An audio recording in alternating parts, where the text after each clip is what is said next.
लगातार नज़र टुडे की जो भारत जोड़ो की कवरेज है वो लगातार जारी है और इस समय हमारे साथ सुरेंद्र सिंह जी पूर्व मंत्री हमारे साथ मौजूद हैं। सर, किस तरीके का उत्साह है कांग्रेस कार्यकर्ताओं में, कांग्रेस पदाधिकारियों में एवं कांग्रेस के जितने भी लोग जुड़ रहे हैं इस यात्रा को देख रहे हैं, उनमें किस तरीके का उत्साह है? देखो, कांग्रेस कार्यकर्ताओं के अंदर बहुत उत्साह है और उनके अंदर हौसला बहुत है, मनोबल बहुत बड़ा है राहुल गांधी की इस पद यात्रा से। और देखो, जो भी कांग्रेस का कार्यकर्ता आया है अपने खर्चे से आया है जी। सबसे बड़ी बात यह है। और नतीजा ये देखने को मिल रहा है कि साथ में जनता का जो समर्थन सड़कों पर राहुल की पद यात्रा में देखने को मिल रही है वह एक बहुत अद्भुत है। इनकी यात्रा एक ऐतिहासिक है और आने देने वालों का एक बहुत बड़ा एक जनता के माध्यम से संदेश जा रहा है। और जो लोग ये कहते हैं कि उत्तर प्रदेश में खुश रहते, आज जाकर उनसे मैं कहना चाहता हूं कि आप जाके देखो कि जो मंत्री इस तरह का बयान दिए हैं वो देखो कि राहुल गांधी की यात्रा में लोनी से लेकर शिव विहार स्टेशन से लेकर यहाँ तक किस तरह से पब्लिक में उत्साह है। सुबह 6 बजे राहुल गांधी जी मवैया से चले हैं और बागपत होते हुए ये गौरीपुर और ये गुफा तक आए हैं।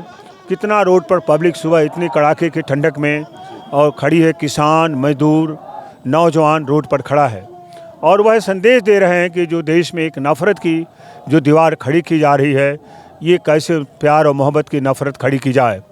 और भारतीय जनता पार्टी एक झूठ की जो दीवार पूरे देश में खड़ा कर रही है, ये पदयात्रा जो है उसमें एक छेद का काम कर रही है। और यह लग रहा है कि राहुल गांधी जो कह रहे हैं तपस्वी, अब देखो इतनी कड़ाके की ठंडक में एक तपस्वी के रूप में राहुल गांधी चल रही हैं। इस देश में तपस्वी की ही पूजा हुई है, चाहे जो भी काम किया हो। महात्मा गांधी भी जब दांडी मार्च किए थे, पूरा नमक आंदोलन के समय में पूरा देश उनके साथ खड़ा हुआ था। आज वही स्थिति आज राहुल गांधी जी की है। पूरा आज देश सामने, अब पूरा प्रदेश जिस रास्ते से जा रहे हैं लोग आज खड़े हो रहे हैं। और जो ये भारतीय जनता पार्टी की सरकार में जो महंगाई की जो स्थिति है, आटा हो, चावल हो, दाल हो, मसाला हो, घी हो, कोई डीजल हो, पेट्रोल हो, गैस हो, जिसका भी दाम रोज़ बढ़ता चला जा रहा है, पब्लिक त्राह त्राह कर रही है। और मंत्री जी, हम भी सुबह से यात्रा के साथ हैं। हमने भी सुबह लगभग 6 बजे से राहुल जी जब से आए हम भी कवर कर रहे हैं। एक चीज़ है कि कार्यकर्ताओं में और पब्लिक में मतलब एक तरह से ऊर्जा भरी हुई है, लेकिन क्या इलेक्ट्रोल स्ट्रेंथ बढ़ेगी इससे? आपको क्या लगता है? देखो, इससे इलेक्ट्रोल स्ट्रेंथ बहुत बढ़ेगी। जो कार्यकर्ताओं का मनोबल कुछ गिरा हुआ था, आज इस राहुल गांधी की पदयात्रा से उनका मनोबल बढ़ा है। आने वाले लोकसभा के चुनाव में मैं यह तो नहीं कह सकता कि बात बने, लेकिन बहुत बड़ा बदलाव आएगा। आज जो जनता के जो उत्साह मनोबल देख रहा हूँ, और उत्तर प्रदेश में जो भारतीय जनता पार्टी जो एक बहुत बड़ा 80 के लोकसभा में स्कोर खड़ा किया था, उसमें उसका बहुत बड़ी घटोत्तरी होगी। मैं कोई भविष्यवक्ता तो नहीं हूँ, लेकिन इतना मैं कह सकता हूँ कि भारतीय जनता पार्टी की वोट में काफ़ी छनन होगा और वह वोट कांग्रेस पार्टी को ही मिलेगा। और कांग्रेस पार्टी जो है आने वाले दिनों में, मैं याद दिलाना चाहता हूँ 1998 का, जब उत्तराखंड भी उत्तर प्रदेश में था, उस समय कांग्रेस पार्टी को 0 सीट मिली थी। हमारे बड़े बड़े नेता चुनाव हार गए थे, लेकिन 2004 में जब सोनिया गांधी 99 में जब चुनाव हुआ तो कांग्रेस पार्टी 9 सीट पाई थी उत्तर प्रदेश में। 9 सीट, 9 या 10 सीटें मिली थी कांग्रेस पार्टी को। 2004 में वैसे ही रहा और 2009 के चुनाव में कांग्रेस पार्टी यहाँ उत्तर प्रदेश में 22 सीट पाई थी। आज वही स्थिति, उससे ज़्यादा उत्साह आज जनता को देखने को मिलता है। मुझे तो याद है जब सोनिया गांधी ने जब पडरौना से अपनी यात्रा शुरू की थी, कुशीनगर से महाराजगंज होते हुए पूरा होते हुए आज गोरखपुर तक आई थी, और 2004 में कितना बड़ा कांग्रेस का स्कोर खड़ा हुआ था। आज वही स्थिति इस राहुल गांधी की पदयात्रा से लगता है कि आने वाले दिनों में लोकसभा के चुनाव में एक बहुत बड़ा स्कोर कांग्रेस पार्टी खड़ी होगी। भारतीय जनता पार्टी जो संस्थाओं पर कब्जा कर रही है, चाहे चुनाव आयोग हो, चाहे और जो जगह हो, वो सबसे बड़ी बात है सबको निष्पक्ष तरीके से काम, जितना न्यायालय प्रभावित हो रहा है आज भारतीय जनता पार्टी के इस वजह से, आने वाले दिनों में कांग्रेस पार्टी इससे बहुत आगे निकल जाएगी और आने वाले चुनाव में लोकसभा में कांग्रेस पार्टी का राहुल गांधी के नेतृत्व में एक बहुत बड़ा स्कोर खड़ा होगा। इसमें कोई अतिशयोक्ति वाली बात नहीं है कि यूपी सबसे बड़ा सूबा और सबसे अधिक लोकसभा सीटें, सबसे अधिक सांसद भेजने का काम दिल्ली करता है। तो सिर्फ 3 दिन उत्तर प्रदेश में देना क्या कहीं ना कहीं कम नहीं लगता, या यात्रा और भी तरीके से विस्तृत हो सकती थी? नहीं, ये कम नहीं लगता, क्योंकि उनको राहुल जी को कन्याकुमारी से श्रीनगर जाना है, इसलिए अगर इस रास्ता को बढ़ाते तो बहुत लंबी यात्रा हो जाती। हमें उम्मीद है कि राहुल गांधी उत्तर प्रदेश में इस तरह की यात्रा और निकालेंगे, क्योंकि उत्तर प्रदेश 80 लोकसभा की सीटें हैं, बिहार 40 लोकसभा की सीटें हैं, तो यहाँ भी उनकी यात्राएं निकलेंगी। अब किस रूप में निकलेंगी उसको तो मैं नहीं कह सकता, वो तो नीति बनाने वाले लोग ही तय करेंगे, लेकिन राहुल गांधी जी ज़रूर ये काम करेंगे। मुझे तो उम्मीद है कि यहाँ से अच्छा संबंध जाएगा उत्तर प्रदेश से। पूर्व में आप गाजीपुर के नेतृत्व करता रहे हैं, गाजीपुर क्षेत्र के। इस बार क्या लगता है आपको, जो आगामी चाहे 24 की बात हो, उत्तर प्रदेश में 27 की बात हो, तो इस बार गाजीपुर का रुझान किस तरफ बढ़ता हुआ दिख रहा है आपको? देखो, गाजीपुर का रुझान चाहे पूर्वी उत्तर प्रदेश का रुझान हो, गाजीपुर, बलिया, गोरखपुर, चाहे जो भी रुझान हो, आपको याद होगा कि मैं पुनः ले जाना चाहता हूं 2004 की तरफ आपका ध्यान। आपको याद होगा कि 2004 में कांग्रेस पार्टी को उधर बहुत कम वोट मिला था। बनारस हो चाहे गाजीपुर हो, बहुत कम वोट मिला था 2000 चुनाव में। लेकिन 2004 में ऐसी परिस्थिति हो गई कि बनारस की सीट कांग्रेस पार्टी जीती थी, लोकसभा की सीट। मथुरा भी सीट जीती थी हमारी, अयोध्या भी सीट हमारी जीती थी। ये सीटें आप जीती थी। जो गोरखपुर को सीट जीती थी, उनकी गोरखपुर की सीट में भी हमारे कांग्रेस उम्मीदवार को अच्छा वोट मिला था। वहाँ बगल की सीट RPN सिंह पटरौना लड़े थे 2009 में, वो भी जीते थे। बस्ती से डुमरियागंज कांग्रेस की सीटें पर पाल साहब लड़े थे, वो भी जीते थे। हमारी बलरामपुर की सीट जीती थी, अयोध्या जीती थी, हमारा बहराइच जीता था, पूरा बेल्ट हमारा। वो पंकज वहाँ जो महाराजगंज हर्षवर्धन जीते थे, वो सीटें हमारी आई थी। निश्चित तरीके से हमारा स्कोर ये खड़ा होगा पूर्वी उत्तर प्रदेश में भी। ये थे हमारे साथ सुरेंद्र सिंह जी, माननीय मंत्री पूर्व। आइए बात करते हैं कांग्रेस के और भी कुछ लोगों से। हमारे साथ मौजूद है JP चतुर्वेदी जी, जो हमेशा कांग्रेस का पक्ष रखते हैं। आइए इनसे चर्चा करते हैं। सर, भारत जोड़ो यात्रा में सिर्फ उत्तर प्रदेश के लोगों में ही नहीं, यहाँ तक कि चाहे यूथ कांग्रेस हो, NSUI हो, और जितने भी कांग्रेस के घटक दल हैं, जो चाहे उसमें RLD भी शामिल कर लीजिए आप, जो कि अभी सुबह एक सूचना भी आई थी हमको एक सूत्रों के हवाले से, एक जयंत चौधरी शामिल हो सकते हैं, और अखिलेश यादव, मायावती, सब ने शुभकामनाएं प्रेषित की है। इसको किस तरीके से देखते हैं आप? देखिए, इस देश में यात्राएं बहुत हुई हैं। प्रभु राम भी यात्रा किए थे, वनगमन किए थे, पैदल गए थे, अकेले निकले थे। उन्होंने किसी अडानी अंबानी जैसे उद्योगपति को साथ नहीं रखा था। उनके जितने भी थे, कुल भील थे, गरीब तबके थे, गरीब गुरबा लोग थे, पशु पक्षी थे, बंदर तक भी साथ चल रहे थे। और महान प्रतापी राजा लंकापति रावण पर विजय प्राप्त किया। इस देश में दूसरी सबसे बड़ी यात्रा राम के बाद अगर शुरू हुई तो उसको किया था एक राजा के लड़के सिद्धार्थ, जो बाद में जाकर के गौतम बुद्धा हुए, बौद्ध धर्म के जन्मदाता हुए। तीसरी सबसे बड़ी यात्रा अगर किसी ने किया था तो इस देश का एक तपस्वी ब्राह्मण आदि गुरु शंकराचार्य, जिन्हें जो लुप्त होते हुए सनातन धर्म को बचाया था और हिंदुस्तान को माले के रूप में गुहा था। उसके बाद गांधी जी ने बहुत छोटी यात्रा किया, दांडी मार्च निकाला। लेकिन उसके बाद एक यात्रा और हुई थी, कन्याकुमारी से लेकर गांधी समाधि भूमि तक, चंद्रशेखर जी ने किया था, जो पूर्व प्रधानमंत्री बने। उसके बाद सबसे बड़ी अगर यात्रा निकली है और जो मुद्दा रखा है समाज के सामने, जो माहौल है इस समय हमारे देश में, भय और डर का माहौल, जो नफरत का बीजारोपण हो रहा है। कहा जाता है कि अगर बबूल का पेड़ लगाओगे तो आम के फल की इच्छा नहीं करनी चाहिए। इस देश में मैं जिस धर्म से बिलोंग करता हूँ वह है सनातन धर्म, और सनातन धर्म में पूरे विश्व को अपने परिवार के रूप में माना जाता है। मैं पूछना चाहता हूँ आरएसएस प्रमुख मोहन भागवत से और देश के माननीय प्रधानमंत्री राजा बाबू से और नरेंद्र दामोदर दास मोदी से और उत्तर प्रदेश के भगवा वस्त्र पहनकर भगवा वस्त्र को अपमानित करने वाले उत्तर प्रदेश के माननीय मुख्यमंत्री योगी आदित्यनाथ से उर्फ अजय सिंह मिश्र से क्या हमारे देश में नफरत का बीज हिंदू मुसलमान भारत पाकिस्तान टी शर्ट ही मुद्दा रह गया है? इस देश के नौजवानों के बारे में उनको कैसे रोजगार मिलेगा, इस देश के लोग स्वस्थ कैसे रहेंगे,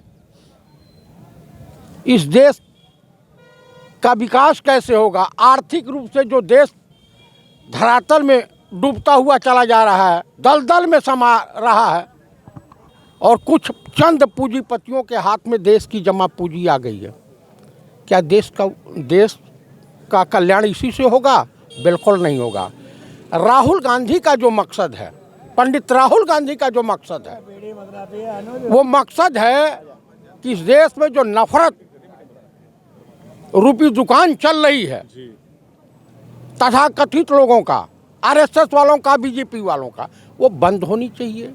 इस देश में भाईचारा, गंगा जमुनी तहजीब और प्रेम और मोहब्बत रूपी खेती होनी चाहिए ताकि सभी लोग फलें फूलें। ये मुद्दा है। इनका कोई मुद्दा नहीं है कि कौन लोकसभा जीतेगा, कौन विधानसभा जीतेगा, ये मुद्दा नहीं है, ये लक्ष्य नहीं रहा है। हमारे देश की खुशहाली कैसे आएगी, हमारे देश के नौजवानों को रोजगार कैसे मिलेगा, हमारे देश का किसान कैसे लहलाएगा, कैसे खुशहाल होगा, मुद्दा ये है। आज यहाँ का एक स्वास्थ्य मंत्री जिसका पूरा जीवन करप्शन और क्राइम की धरती पे बीता हो और कह रहा है कि राहुल गांधी इस यहाँ आकर के दिखा, मैं हम चल रहे हैं भैया, तुम्हारे में हैसियत तो गिरफ्तार करके दिखाओ। और बीजेपी के लोग ये बताने की कोशिश करेंगे। मैं गोरखपुर से आता हूँ जनाब, गोरखपुर के मैं बता रहा हूँ कि एक बेलघाट ब्लॉक है, हवा में शौचालय बन गए हैं, कागजों में शौचालय बन गए हैं, लेकिन ग्रास रूट पे, ग्राउंड में, जमीन पे कुछ नहीं है। उसी तरह के तमाम ग्राम सभाएं हैं।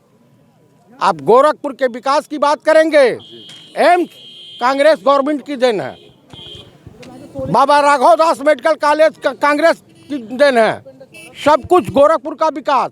गोरखपुर का जो विश्वविद्यालय है वो पंडित सूरज नारायण त्रिपाठी की देन है।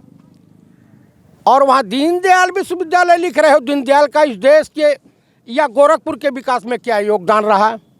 श्यामा प्रसाद मुखर्जी का इस देश के आंदोलन में क्या योगदान रहा है? आपको मैं बता दूं, वहाँ का नगर आयुक्त, भाजपा सरकार में अधिकारी कितना भ्रष्ट है, कितना चोर है, कितना उचक्का है, कितना चरित्रहीन है, कितना बेईमान है।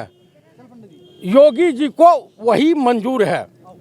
सिंह लिखा होना चाहिए, लेकिन भ्रष्ट हो योगी जी को चाहिए। कहते हैं कि जीरो टॉलरेंस, जीरो टॉलरेंस से काम नहीं चलता है जनाब। गड्ढा मुक्त सड़कें होंगी और विधानसभा हजरतगंज में वो सड़क अपने आप पे धंस गई, यानी मेंटेनेंस नहीं रहा या उसमें करप्शन था। पहले क्या हाल था जी? मैं आपको ये चीज़ मैं बता देना चाहता हूँ कि गोरखपुर का विकास नहीं, विनाश के रास्ते पे चल रहा है, समझ रहे हैं? और ये जो कांग्रेस पार्टी का मुद्दा है, ये मुद्दा जनहित का मुद्दा है, लोगों के लिए है कि भैया आपको रहना है तो प्रेम मोहब्बत से रहिए।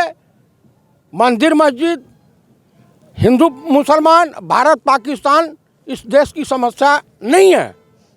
प्रेम से रहिए, नफरत छोड़िए और आपस में मिलजुल के रहिए और देश के विकास में अपना योगदान दीजिए। मुद्दा यही है, बेरोजगारों को रोजगार मिलना चाहिए, बाकी कोई मुद्दा नहीं है। ये यात्रा जो हो रही है सरकार बनाने के लिए नहीं हो रही है, ये यात्रा जो हो रही है किसानों के लिए हो रही है, तमाम लोगों की समस्याओं के लिए हो रही है। सरकार बनाने का हमारा लक्ष्य है ही नहीं। जनता को जिसको पसंद होगा वोट देगा, नहीं होगा नहीं देगा, ठीक है। लेकिन जो देश का माहौल है वर्तमान समय में वो माकूल नहीं है और देश के लिए ये नासूर है। तो आपने कहा जो माहौल है अभी वो देश के लिए माकूल नहीं है, तो इस यात्रा के बाद क्या देश वास्तव में देश का जो माहौल है वो माकूल होना चाहिए, बदलाव होना चाहिए उसमें, या बदलाव होगा 101% बदलाव होगा, क्योंकि जनता के समझ में आएगी। आपको एक चीज़ बता रहा हूँ, बेरोजगारी और भूख अगर यही दशा रही तो हिंदुस्तान के हिंदुज़म को निगल जाएगी और डेकार तक ना ले। तो भाई साहब, प्रेम से हमारा मतलब है कि मकसद है कि सभी लोगों में भाईचारा कायम रहे, हमारे नौजवान खुशहाल रहें, किसान खुशहाल रहे और हमारी बहू बेटियां भी खुशहाल रहें। सभी लोग विकास के रास्ते पे जो है आगे बढ़ते रहें, समझ रहे हैं? हाँ, जोड़ो जोड़ो भारत जोड़ो, छोड़ो छोड़ो नफरत छोड़ो। जोड़ो जोड़ो भारत जोड़ो, छोड़ो छोड़ो नफरत छोड़ो।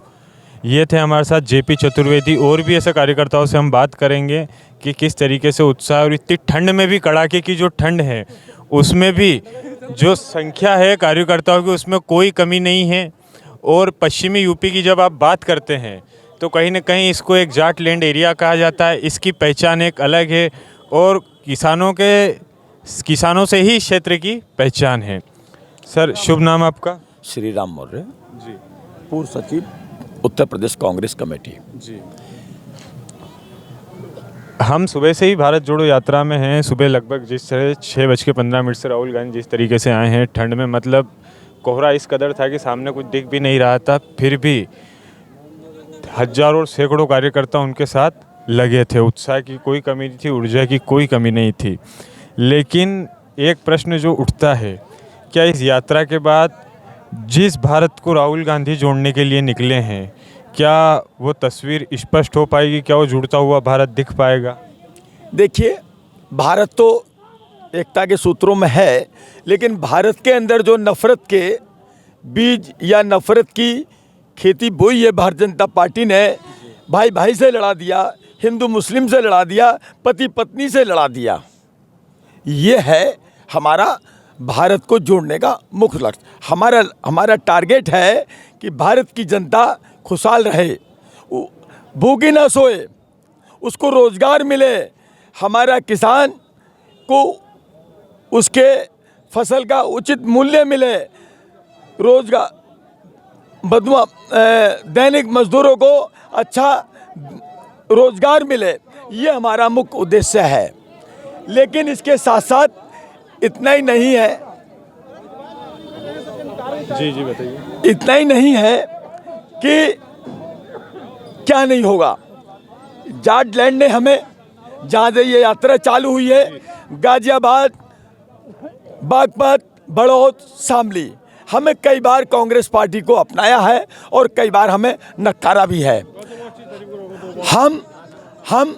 हम ये उम्मीद करेंगे इस बेल्ट से कि हमारी 24 में ये बेल्ट हम लोगों को, कांग्रेस पार्टी को, कांग्रेस के विचारों को समझते हुए, कांग्रेस को संघर्ष को समझते हुए कांग्रेस का साथ दे। और इतना ही नहीं, जो हम इस यात्रा में उत्साह देख रहे हैं, युवाएं, महिलाएं, छात्र, बेरोजगार बड़ी तेजी के साथ इस यात्रा से जुड़ा है। और ये जुड़ा ही नहीं है, ये 24 तक वोट में तब्दील होगा। 24 में उत्तर प्रदेश में एक बदलाव होगा। सुना है कि एक राज्य के उप मुख्यमंत्री ने ये कहा है कि उत्तर प्रदेश में यात्रा आए, आगे तो देखें। आज हम उत्तर प्रदेश में दूसरा दिन है, उत्तर प्रदेश में है उप मुख्यमंत्री जी, आप बहुत भली बात ही जानते हैं कि ये कांग्रेस है, आप कांग्रेस के सिपाही भी रहे हैं, कांग्रेस से दूर भी रहे हैं, आपका किसी दल से कोई सही नाता नहीं, बहुजन में भी रहे हैं। आप आगे हो जाते हैं जहाँ कुर्सी मिलती है आपको, आपका कोई धर्म, सिद्धांत, मजहब नहीं है। ब्राह्मणों के नाम पर, पाठक के नाम पर कलंक हैं। आपने इस कांग्रेस का नमक खाया है। आपको ऐसी भाषा का प्रयोग नहीं करना चाहिए था कि उत्तर प्रदेश में यात्रा प्रवेश करके तो देखें। आज हम उत्तर प्रदेश के अंदर बागपत जनपद के गुफा क्षेत्र में हैं और शाम तक बड़ौद में भी होंगे, कल कैराना में भी होंगे, कल उसके बाद शाम को हरियाणा में प्रवेश कर जाएगी यात्रा। और हम उम्मीद करते हैं उत्तर प्रदेश के प्रशासन से, शासन से कि यात्रा को सही सलामत उत्तर प्रदेश से जाने दें, कार्यकर्ताओं को छेड़ने की चेष्टा ना करें, उनके मनोबल के और भावनाओं के साथ ना खेले सरकार। हम यही संदेश देंगे। अभी जिस जगह हम खड़े हैं, बागपत, बड़ौद, शामली, इस कहीं न कहीं इस पूरे क्षेत्र का एक गौरवमय इतिहास रहा है। यहाँ से पूर्व प्रधानमंत्री चौधरी चरण सिंह आते हैं, तो उनके जो पौत्र हैं चौधरी जयंत सिंह, उनका जिस तरीके से संदेश आया, समाजवादी पार्टी का जिस तरीके से संदेश आया, बहुजन समाजवादी पार्टी का जिस तरीके से संदेश, इसको किस तरीके से देखती है कांग्रेस पार्टी? हम इसको सकारात्मक रूप से देखते हैं, धर्मनिरपेक्ष के और जातिवाद प्रथा के खिलाफ देखते हैं, वर्तमान भाजपा सरकार की जो नीतियां हैं उसके खिलाफ देखते हैं। और ये जो शुभकामनाएं समाजवादी ने दी हैं, या बहुजन समाज पार्टी के लोग कल लौनी में हमारे साथ चले, या आज भी जगह जगह बहुजन समाज पार्टी के लोग दिखाई दे रहे हैं, खुला समर्थन है बहुजन समाज पार्टी का कांग्रेस को। और लोकसभा में संभावना ये की जा रही है कि बहुजन समाज पार्टी कांग्रेस के साथ मिलकर चुनाव लड़ेगी। और ये भी उम्मीद करते हैं कि लोक दल हमारा मित्र कई बार रहा है, कई बार हमारे विपरीत चुनाव भी लड़े हैं, लेकिन हम ये उम्मीद करेंगे देश में अच्छा माहौल बनाने के लिए, उत्तर प्रदेश में तानाशाही सरकार को उखाड़ने के लिए, किसानों की उत्पीड़न करने वाली सरकार को दूर करने के लिए कांग्रेस के साथ जयंत भाई आए, क्योंकि उनके पिता श्री अजीत सिंह जी भी गांधी परिवार के बहुत अच्छे मित्र और पारिवारिक रिश्ते हैं। इसी तरह राहुल गांधी और प्रियंका गांधी जी का साथ दें और क्षेत्र की जनताओं की भावनाओं को समझें। अभी फिलहाल वरुण गांधी का भी भारतीय जनता पार्टी से थोड़ा मोह भंग होता दिख रहा है, तो इसको किस तरीके से देखते हैं कांग्रेस को? क्या उत्तर प्रदेश में एक सिपाही और मिलने जा रहा है? देखिए, जहाँ तक वरुण गांधी जी का सवाल है, ये बहुत अलग मैटर है। कांग्रेस पार्टी उस परिवार की धरोहर है, कांग्रेस पार्टी उस परिवार है। वरुण जी हमारे अंग हैं, जब चाहे जिस समय चाहे वो कांग्रेस के आकर कांग्रेस का काम कर सकते हैं, उनका सम्मान है। इसी तरीके से भारत जोड़ो यात्रा की छाया, चित्र और अंश हम आपको दिखाते रहेंगे। और ऐसे भी कई कार्यकर्ताओं से, जो युवा कार्यकर्ता हैं, उनसे हम चर्चा करते हैं कि किस तरीके से वो भारत जोड़ो यात्रा को देखते हैं और किस तरीके से एक नए भारत की, जिसमें हिंसा ना हो, सांप्रदायिकता ना हो, किस तरीके से उस भारत की वो कल्पना करते हैं। शुभ नाम आपका? आज़ाद अलवी। कहाँ से हैं आप? मैं बड़ौद से हूँ। बड़ौद से। क्या माहौल है कांग्रेस का इस पूरे बड़ौद, बागपत, शामली, कैराना इस क्षेत्र में? देखो, जब से राहुल गांधी भारत जोड़ो यात्रा लेके चले हुए हैं, हमने बहुत मेहनत की है। हम कांग्रेस के पदाधिकारी भी है और प्रत्याशी भी रहे।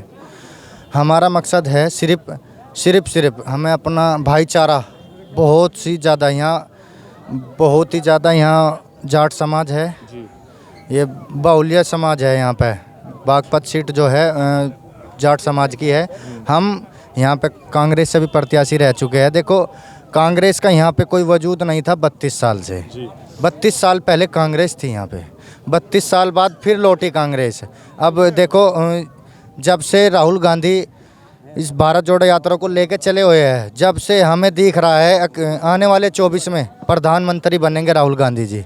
ठीक है, हमारा ये भी फिलहाल प्रधानमंत्री और हमें चुनाव का कोई सिस्टम नहीं है। हमें तो सिर्फ ये जो नफरत फैले हुई ना, हिंदू मुस्लिम और भारत पाकिस्तान, ब्राह्मण, फलाना ढेकड़ा, सब ये एक तो एक जात को ला के हमारे सामने खड़ी कर दे। कोई भी आके इनका भाई ये हिंदू है, ये मुसलमान है, किसी से भी आपस में झगड़ा करवा के अपना वोट बैलेंस बना के ले जाते हैं। अब के हम वो काम नहीं करेंगे, क्योंकि हमारे नेताजी राहुल गांधी जी ने भारत जोड़ो यात्रा इसी ने निकाली है कि जो हिंदू मुस्लिम है, सिख ईसाई है, सब मिलकर चले। ठीक, इसमें हम सब एकजुट हो गए, एक मुट्ठी में हो गए, सब राहुल गांधी जी का साथ देंगे। कन्याकुमारी से कश्मीर तक। अनेकता में एकता, यही है भारत की विशेषता। इसी संदेश को लेकर कांग्रेस पार्टी और राहुल गांधी भारत जोड़ो यात्रा के जरिए पूरे देश में घूमने का काम कर रहे हैं, राज्य दर राज्य। जिस तरीके से 7 सितंबर से कन्याकुमारी से चलकर आज यूपी के इस पश्चिमी क्षेत्र में इस छोर में राहुल गांधी जिस तरीके से आए हैं, कार्यकर्ताओं पदाधिकारियों में बढ़ते उत्साह है। लगभग पूरे उत्तर प्रदेश से जिस तरीके से हम घूमे हैं, बातचीत हुई है, लगभग पूरे उत्तर प्रदेश से कार्यकर्ता और पदाधिकारी पधारे हैं। इसी तरह की तमाम छायाचित्र और भारत जोड़ो यात्रा के अंश हम आपको दिखाते देखते रहिए नज़र टुडे। बहुत बहुत धन्यवाद।